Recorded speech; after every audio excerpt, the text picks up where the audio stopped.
Es una de esas rarísimas marcas con 80 años y que sigue siendo de una familia de aquí de Haro. Eso en España yo no creo que haya muchos casos así. Y ya eso ya vale a un respeto, una estima muy grande, ¿no? Pero luego tiene cosas que siempre me han interesado. Ahora nosotros, el vermú es un vino aromatizado. Y nosotros estamos ahora en una cultura en la que parece que el tipo de vino que se hace ahora pues se ha hecho siempre.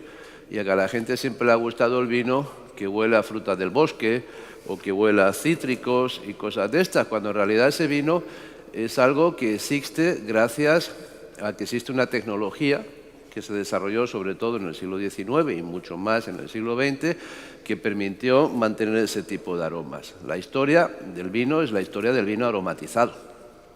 Y el presente del vino en muchos casos sigue siendo vino aromatizado. Vermús más conocidos, solo evidentemente Cinzano, Martini, etcétera, son vermús de fórmula, ¿no? Tienen una receta, tienen una fórmula y el consumidor espera de esos vermús que mientras estén bien respondan a esa fórmula. Eso es lo que buscamos un poco en el primer vermú que tenemos aquí.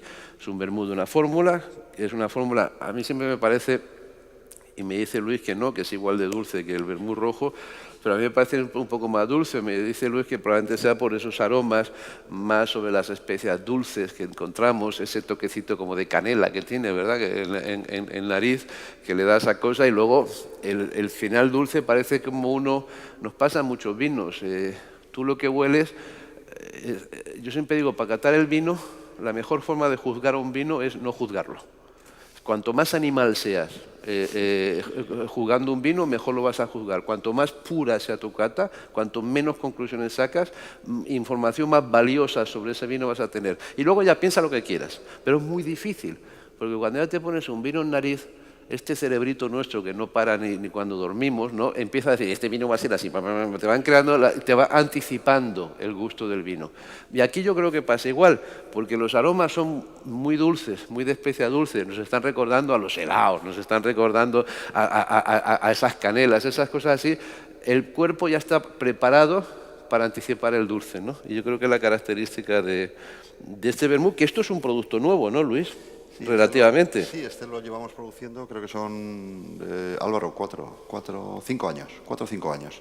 Realmente recuperamos la fórmula del vermú blanco que habíamos dejado de hacer desde, yo creo que era mediados de los 80, ¿verdad? Mediados de los 80 dejamos de hacer el vermú blanco y volvimos a hacerlo por imperativo de nuestros importadores de Estados Unidos, que fueron los que nos dijeron que ellos querían porque este es un vermú que se usa en cóctel. Fundamentalmente en el extranjero, ¿eh? En el extranjero estamos hablando en coctelería. Sí. Aquí no, aquí se bebe como... Pero también es cierto que el consumo del vermú, y Carlos también está por ahí, nos lo podría ratificar, hay mucha gente que toma el vermú blanco como aperitivo, pero previo a la cena. O sea, lo mismo que hay gente que toma un gin tonic para abrirte el apetito, después de una comida copiosa te espera una cena, hay gente que toma el vermú blanco así, pero en España básicamente sigue siendo aperitivo, fundamentalmente aperitivo. ¿Y este dónde lo vendéis más, en Estados Unidos que en España? Sí, la producción de este se vende en un 80% en Estados Unidos y un 20% aquí. El segundo vermú para mí es el vermú La Cuesta. A mí, siempre lo cuento, yo me metí en esto del vino sin que me gustase nada el vino. A mí no me gustaba el vino. A mí una cosa que me atrae del vermú es su simplicidad también, con lo simpático que es, lo que uno se lo bebe directamente. Esto es lo que es y así lo tienes. Y luego ya búscate las cosas para otra complejidad. Es el vermú de entrada y yo creo que es el vermú que le va a hacer a mucha gente le pase lo que me pasó a mí, que es que les vaya gustando el vino, vayan entendiendo otro tipo de cosas con esta entrada. En realidad esto es un vino vestido en galas barrocas, con unas efervescencias y unas cosas tremendas, con ese dulzor que te hace no pensar en las dificultades de las sequedades, los amargores que otras bebidas tienen, pero te va aficionando a lo que decía antes, a esa estructura básica del vino, a ese producto fermentado con ácido tartárico, a esa estructura. El cuerpo, tu propio gusto, tu propia regla se van creando. Creo que sea el vermú no solamente, como hemos discutido antes, tiene sus momentos, sus oportunidades, también es una bebida altamente interesante para los que empiezan a beber. Y además para los que empiezan a beber con inteligencia. Para mí esta es la bebida de entrada al vermú. Es totalmente diferente a lo que se hace en Reus y totalmente diferente a lo que se hace en Jerez y absolutamente opuesta a lo que se hace en Italia, en el Piemonte. Es una bebida clarísimamente identificada. Tiene esa magnífica etiqueta que yo la veo raramente, por desgracia, pero la veo a veces en Bruselas y según entras en la tienda y está al final de la tienda ya sabes que ahí hay vermú a la cuesta porque lo ves rápidamente. No la cambiéis nunca, esta etiqueta. No la cambiamos. Esto hay que mantenerlo. Y tiene esta cosa de fórmula de producto, que luego nos permite, y esta cosa de la memoria de una marca. Esto es una marca que tiene pues prácticamente que la misma historia que las otras grandes marcas que podemos conocer, que no quiero mencionar, de otras bebidas alcohólicas y no alcohólicas. Sin embargo, es una marca que se ha mantenido en estas manos y que se ha mantenido con esta fórmula. Eso es un patrimonio para La Rioja también, en este sentido. Y, sin embargo, es una bebida fácil, accesible, los aromas muy marcados, muy equilibrada y tiene un cierto gusto muy particular, ese dulzor que pocos vermús tienen, esa acidez muy medida que le hace ser una marca reconocible, una marca diferente a lo que hay. Yo creo que esto merece una gran admiración y para mí, ahora vamos a ver otros vermús con más complejidad quizá, pero para mí este es el vermú, este es el que lleva un mensaje y esto es un producto siempre a poder ayudar, a poder preservar. Y estas botellas de vermú están adaptadas al consumo en casa. No deberíamos tener, imagínense, un backing box de esos pequeñitos en la nevera, llegas a casa, te sale el chorrito de vermú, pero tomas y está más a gusto, ¿verdad? Ese tipo de cosas, ¿no?, deberían también pensarse. Bueno, nosotros tenemos un backing box de 5 litros. Lo que pasa es que 5 litros, sí, de vermú. 5 litros. 5 litros. Carajo, claro. Y ocupa una buena parte del... ¿Y eso dónde lo vendéis? Ese se vende en canales normales, sobre todo pensando en establecimientos de hostelería que no tienen capacidad para tener un grifo y un consumo necesario para mantener un grifo con backing box de 15 litros. Entonces tenemos una caja muy bonita que envuelve a ese backing box, una caja de madera de la que sale el pitorrillo y se sirve.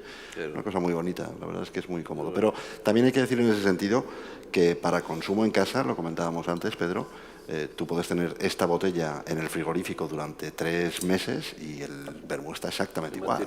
Se mantiene perfectamente. Esto, Luis, el único mérito que tiene, y Álvaro, es pues continuar lo que tenía. Sí. Pero ahora ellos están, que son inquietos, ¿verdad? Pues están pensando en las cosas y lo cual me parece muy bonito es un poco retomar la mentalidad del vinatero, ¿no? Sí. El vinatero que dice, hombre, si mi vino no aromatizado, pues se mejora, como lo vemos aquí, exponiéndolo durante un tiempo largo al contacto con un poquito de oxígeno, dejándolo que se vaya depositando y haciendo todos los beneficios que te da una crianza, ¿por qué no otro vino que aromatizo puede tener esas ventajas, de alguna manera? Y luego, si mi vino normal permito, porque eso es lo que hace el mercado de alguna manera, que se me aromatice un poco con los aromas de la barrica, sea americana, sea francesa, incluso se le añaden algunos taninos que me dan una cosa en estructura, a lo mejor este vino, que en el fondo es un vino blanco y que no busca la complejidad, el vino de base, es un vino que sobre todo tiene que ser pues, muy limpio y muy neutro para que no interfiera con los aromas que hacemos, ¿por qué no complementamos la aromatización de este vino con el cóctel de hierbas que le introducimos, porque no la complementamos con un envejecimiento en barrica? Porque sabemos manejar la barrica, ustedes pueden ver, además estos señores están como una cabra, porque todo esto lo hacen manualmente, ¿no? El trasiego de barrica. Un vermú, porque siempre es el mismo producto, el vermú rojo, por supuesto, este vermú envejecido en barrica de acacia. 12 meses. La barrica de acacia, la madera de acacia, junto al castaño, son de esas maderas alternativas que se buscan mucho. Es una madera que tenía su cierta tradición en algunos países del centro de Europa. Es una madera que comunica unos aromas al vino que no son muy entendidos, ¿verdad?, en el mundo moderno, sobre todo los vinos tintos. Sí. Son vinos particulares. ¿Y por qué tienes acacia? Pues tenemos acacia porque son barricas que utilizamos para hacer el blanco fermentado en barrica. El tempranillo blanco. Claro, no, el blanco fermentado en barrica, el viura fermentado en barrica. Utilizamos barricas de roble francés, de roble americano y de acacia. Las de acacia van en un 10%. Y claro, cuando embotellamos el blanco fermentado en barrica, hacemos el coupage, embotellamos el blanco fermentado en barrica, pues estas barricas no tenía mucho sentido utilizarlas en crianza de vinos tintos, así como las de americano y francés se podrían utilizar, no le aportaban nada. Y bueno, pues se nos ocurrió, bueno, pues ¿por qué no las llenamos de vermú? A ver qué pasa. Y como, lógicamente, la madera está mucho menos tostada que en el caso del roble, podemos elevar esa crianza a 12 meses y le da un toquecito diferente. He pedido que les vayan sirviendo el siguiente porque es muy interesante comparar el roble y la acacia. Van a ver, yo creo que hay dos cosas fundamentales. Una es los aromas, como son muy diferentes. En el roble van a ver ustedes mucho más tostados, ¿verdad? Mientras que la acacia tiene una puntita verde, ¿verdad? Sí. Que le sale ahí una... No sé si lo ven en el final de boca, tienes esa cosita ahí verde que está bien porque te estimula, te hace salivar, se compensa muy bien con el azúcar. Fíjese que este vino parece menos dulce que el anterior, y eso es porque es una acidez más alta seguramente, ¿no? O porque la impresión de la puntita verde te parece que sea más ácido, sí, ¿no? yo creo que te lo esconde. La acidez no tiene que cambiar, ¿no? Y es muy interesante poder compararlo. Esto ya son vermús que vuelven a ser vinos, vuelven a tener su parte de vino y van desarrollando lo que son los otros elementos no aromáticos de la base de un vino. Quiero que comparen los aromas, van a ver yo creo que la contribución de las hierbas es tan fuerte que solamente en nariz no se encuentran tantas diferencias, las van a encontrar mucho más en boca.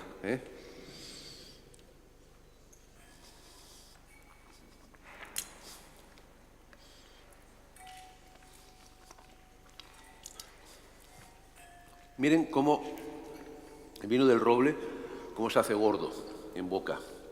Como tiene, simplemente yo creo que tiene taninos de ese roble, ¿verdad? Y le da un volumen de dimensión. Y hace parecer al vino de la acacia todavía más fino. Y resalta, cuando uno compara los dos, resalta esa puntita verde que te da la acacia. Que te parece que es una puntita como más de frescura. Si no, uno no supiera, diría que son vinos diferentes, son muy diferentes. No. Es la influencia de la madera, que es enorme. ¿Ven la diferencia entre el roble y la acacia? Cuando esto meten la acacia en un vino tinto, y tú me corriges, Luis, lo que va a salir van a ser unas notas muy metálicas. Sí. Son notas muy verdes. Yo probado unos vinos tintos en acacia y es difícil para los mientras que lo que hace el roble, y mucho más el roble francés, el roble americano tiene menos taninos, lo que hace el roble es da unos taninos, esa impresión de gordo, de secante que uno tiene en la boca, te la está dando la madera. Entonces, en algún tipo de vinos, y el vino fino de Rioja de hace muchos años, ahora las cosas son muy diferentes, era un vino con muy poco alcohol y era un vino con muy poca concentración y lo que le hacía muy fino, pero era un vino que se redondeaba en la barrica porque tenías esas contribuciones. Aquí, en el vermú, yo creo que es más fácil de verlo. Yo creo que estos ya son vermús gastronómicos. Sí. Esto yo no me imagino tomarlo en un aperitivo. Pero aquí don Álvaro y don Luis pues decidieron ir un poco más adelante con esta edición limitada y por favor guarden la copa del roble para compararlo.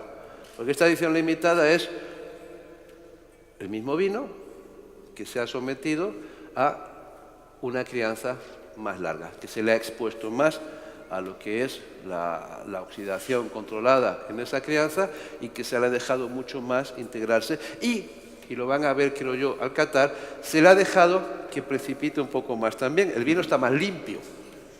El tiempo lo que ha hecho es limpiar mucho el vino y comparen el final de los dos vinos. Van a ver la gordura de un vino frente al otro y luego la finura del uno. ¿Tú estarías de acuerdo o no? Sí, totalmente. Y el puntito de oxidación. Tiene ¿es un ese? puntito de oxidación, pero prácticamente solo percibible en la nariz, luego en boca no lo es, en boca es muy fino, muy largo. Miren Fíjense el final de boca.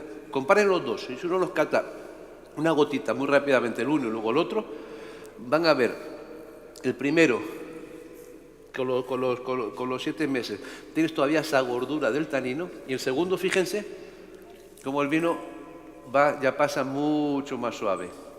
Pero en el primero vuelvan a catarlo, cuenten cuánto les queda a la memoria el final de ese vino, y en el segundo vean lo que va saliendo. Y además tiene la cosa muy curiosa, que es solamente este vino el que sí ya va cambiando el aroma, sí la vinosidad se va imponiendo sobre la receta. Es un poco licoroso. Exactamente. Un poco licoroso, de y luego pasas. tiene ese toque oxidativo que yo creo que es súper agradable. Y nosotros además, como decía antes, funcionamos por asociaciones. Es muy difícil que pensemos directamente. Entonces, cuando uno ve este color, uno empieza a asociar, necesita asociar, porque necesitamos siempre tener punto de referencia a la vida para las cosas, este tipo de color con temas más oxidados, con temas más, vinos más evolucionados, por lo cual este vino te está dando esta base, esta cosa. Esto experimentarás más, ¿no? Algo más más, cosas, sí, algún secretito. Ya algo tendrás, estamos haciendo. Algo estamos haciendo. Yo creo que esto es una línea absolutamente original. Hay otros vermuts, en Alemania hay uno, en Italia varios, que se someten a un largo envejecimiento, mucho más influenciado, por ejemplo, en Italia, por las técnicas de los grandísimos vinagres que tienen ellos, en los cuales ellos van buscando una concentración mucho más fuerte del extracto. Aquí no se busca esa concentración, aquí se busca la finura. De eso otro tema. Y yo creo que es muy interesante, porque esto sí es más de las cosas que nos hablaba Juan, de tipificar, de la alta gastronomía, del vino ya fino. Esto ya lo puedes abrir en un restaurante con una cierta cosa, puedes acomodarlo muy bien, la fórmula que sepa usar Carlos, que para eso es el que sabe, o Juan, que son los que saben maridar y ese tipo de cosas, pero me parecen vinos mucho más vinos. Lo he llamado vino, y lo he llamado vino intencionalmente, porque el vermú es un vino aromatizado, tiene esa grandeza y esa cosa. Estos señores hacen cosas muy bonitas, yo les aprecio mucho, tú lo sabes, y hay que seguir para adelante, porque tenéis un producto de base que es una cosa estupenda, que tiene ese encanto de la historia, ese encanto de mantenerse como ha sido, esa receta que os dejaron una vez en el año 37 y no la he vuelto a perder. Además me dijiste que tú no la sabes, que la sabe Álvaro. O sea que tiene esa cosa mantener así, y luego estas ganas de experimentar, de hacer algo nuevo, y de hacer algo nuevo sabiendo en qué línea vas, en qué línea de calidad. Correcto. A partir de ahí, todos los vermús que se vayan a hacer de una forma o de otra solamente pueden beneficiarte en esa experiencia, sí, ¿no? De que la gente se vaya aficionando y afeccionando a este tipo de cosas. Yo creo que son una experiencia bonita, es un producto único, es un producto que viene de una tierra, es un producto que viene de un saber hacer, de una historia, y es un producto que está en una fase de evolución, de innovación, que es lo mejor. A su salud, muchísimas gracias.